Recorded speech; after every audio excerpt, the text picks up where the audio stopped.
Hi everyone, Radhe Radhe, सत श्री अकाल, नमस्कार। मैं शिशिर स्वागत करता हूं आपके अपने यूट्यूब चैनल शिशिर की पाठशाला में और आशा करता हूं आप सभी काफ़ी अच्छे होंगे और मस्त होंगे। तो भाई, सीटेट का एग्ज़ाम आप लोगों ने देख लिया होगा कि सीटेट का जो एग्ज़ाम है आपका हो गया है।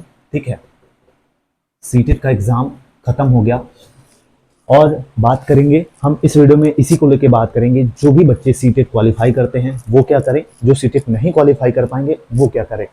तो आपका एक एक डाउट यहाँ से क्लियर हो जाएगा। जो बिल्कुल बिगिनिंग से जिनको कुछ भी आइडिया नहीं है सीटेट पास करने के बाद क्या करना चाहिए क्या नहीं करना चाहिए, बिल्कुल बेसिक तरीके से मैं आपको इसमें समझाऊंगा। तो आपका एग्जाम हुआ है अभी रिसेंटली, आपने देखा होगा पेपर का लेवल तो ऐसा था और पेपर ऐसा ऊट पटांग दे दिया गया था कि आप समझ सकते हो कि 8 पेपर में मतलब लगभग 8 सीट में आपके 20 क्वेश्चन थे, बस केवल 20 क्वेश्चन। मतलब समझ सकते हैं कि किस लेवल से क्वेश्चन पूछा गया था। और आपका जो पेपर का लेवल था भाई, वो 14 तारीख वाला थोड़ा सा इजी था। 15 तारीख वाला का लेवल मैंने भी देखा, थोड़ा सा तो लेवल था। ठीक है, पेपर को टफ कीजिए जितना भी टफ कर सकते हैं, लेकिन एटलीस्ट बच्चों को टाइम 2 से ढाई घंटे मिलते हैं, उसमें इतना बड़ा बड़ा आप क्वेश्चंस दे देते हैं कि बच्चे को पढ़ने में टाइम लग जाता है। और एक चीज और, आप जो लैंग्वेज 1 और लैंग्वेज 2 जो पेपर आप देते हो, लैंग्वेज 1 या लैंग्वेज 2, आप एटलीस्ट इतना कर दीजिए कि बच्चे को कंफ्यूजन ना हो। बच्चा कंफ्यूज हो जाता है, जो जिसको कुछ भी नहीं पता है वो लैंग्वेज 1 में इंग्लिश सेलेक्ट किया रहता है और हिंदी करके चला आता है। तो थोड़ा सा जो लैंग्वेज 1 लैंग्वेज 2 है उसको लेके बहुत ध्यान देने की जरूरत है सीटेट को, बस यही कहूंगा। बाकी चलिए स्टार्ट करते हैं वीडियो को। एक चीज मैं आपको बताऊं, सीटेट आपको भी पता है सीटेट एक क्या होती है, एलिजिबिलिटी क्राइटेरिया होती है। अगर आप सीटेट पास होते हैं, ठीक है, पास होते हैं, देखिए आपको भी पता है कि कम से कम 20 से 25 दिन में, ठीक है, 20 से 25 दिन में इसके आंसर की आ जाती है, और लगभग 1 महीने, 1 से 1.5 महीने के अंदर बीच में इसका रिजल्ट आ जाता है। ठीक है, सीटेट का रिजल्ट आ जाता है, बहुत जल्दी सीटेट का रिजल्ट आ जाता है। तो अब बच्चों के मन में होगा कि भाई सीटेट अगर मेरा, जिनको वो उनको तो खुश होंगे जिनका सीटेट पास हो जाएगा। और आपको भी पता है ओबीसी के लिए 82 मार्क्स चाहिए होता है और जनरल के लिए 90 मार्क्स चाहिए होता है। लेकिन मैं हमेशा यही कहूंगा कि आपकी कोशिश यही रहनी चाहिए कि आपका 90 के प्लस मार्क्स हो। ठीक है, तो आप क्वालिफाई माने जाते हैं अगर 80 मार्क्स हैं आपका, ओबीसी में 82 मार्क्स है और जनरल में 90 मार्क्स है। तो रिजल्ट अगर आपका आ जाता है, सबसे पहली चीज बात कर लेते हैं जो पास होते हैं। अगर इस वाले सीटेट में पास हो जाते हैं तो इनको वेरियस एग्जाम में मौका मिलेगा। जैसे कौन कौन से एग्जाम आप दे सकते हो।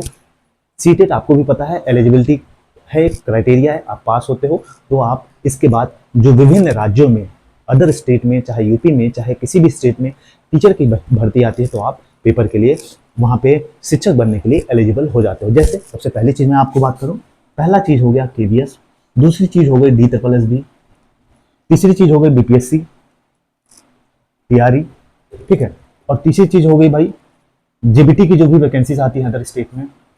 एमपी में जो भी टीचर आते हैं, एमपी टेट की जो टीचर वैकेंसीज आती हैं वहां पे आप जा सकते हो।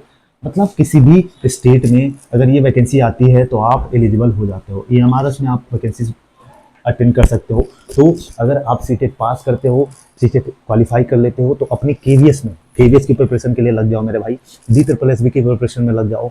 आप यूपी की जो टीचर भर्ती है उसकी वैकेंसीज में लग जाओ, या किसी अदर स्टेट की जैसे बीपीएससी, बिहार की बीपीएससी टीआरई 4 आने की उम्मीद है और आपका तब तक रिजल्ट हो सकता है आ जाए, तो आप बीपीएससी टीआरई 4 की भी प्रिपरेशन कर सकते हो।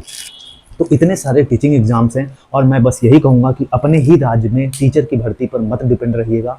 बहुत सारे सेंट्रल वैकेंसीज होती हैं like KVS, DSSB, AEES atomic research में भी आते हैं, रेलवे के डिपार्टमेंट में भी आते हैं, बीएचयू के जो सेंट्रलाइज्ड यूनिवर्सिटीज हैं उसमें भी टीचर की वैकेंसीज आती है। तो अब आपको हर जगह केवीएस की वैकेंसीज, जो टीचर की वैकेंसीज में देखने को मिलती हैं। जैसे AES में मैं बात करूँ, आपको वहाँ पे दमन दीव में भी देखने को मिलती हैं, दमन दीव में भी टीचर की वैकेंसीज देखने को मिलती हैं।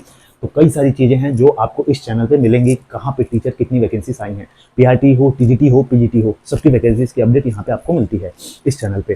तो आप इतने एग्जाम के लिए प्रिपेयर हो जाते हो। ठीक है, चाहे पेपर 1 हो चाहे पेपर 2 हो, आपको अदर एग्जाम में भी क्रैक करना है तो आप अदर एग्जाम में भी, अदर स्टेट के एग्जाम भी आप दे सकते हो। और एक चीज़ और कहूँगा कि आप टीचिंग के साथ साथ नॉन टीचिंग एग्जाम्स पर भी फोकस रखिएगा, क्योंकि टीचिंग की वैकेंसीज बहुत कम आती हैं। एक सीट आपको लेनी होती है, आपकी प्रिपरेशन डिसाइड करती है कि आप कौन सा सीट लेने लायक हो। तो ये चीज़ें हैं। और अब दूसरी चीज़ बातें कर लेते हैं भाई, जो जो सीटेट नहीं पास हुए उनको क्या करना चाहिए। देखिए, अगर आप सीटेट में लग रहा है, आपने आंसर की मैच कर लिया होगा लगभग आपने सारे यूट्यूब चैनल पे, तो आपको एक आइडिया लग गया होगा कि मेरा क्वालिफाई होगा या नहीं होगा। अगर आपका क्वालिफाई नहीं होता है तो आपको भी पता है सीटेट एक साल में 2 बार ऑर्गेनाइज किया जाता है। एक बार आपका हो सकता है जून जुलाई में हो जाए और एक बार लास्ट दिसंबर में होता है।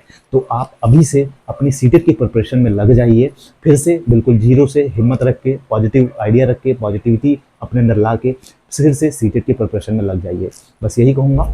बाकी जब तक आप सीटेट क्वालिफाई नहीं होंगे, आपके बीएड बीटीसी का कोई मतलब नहीं निकल पाएगा। इसीलिए मेहनत करिए, सीटेट क्रैक करिए। बाकी ऑल द बेस्ट। जय हिंद, जय भारत। कोई डाउट हो कमेंट में जरूर मेंशन करिएगा, मैं आपको जरूर सॉल्यूशन प्रोवाइड करूंगा।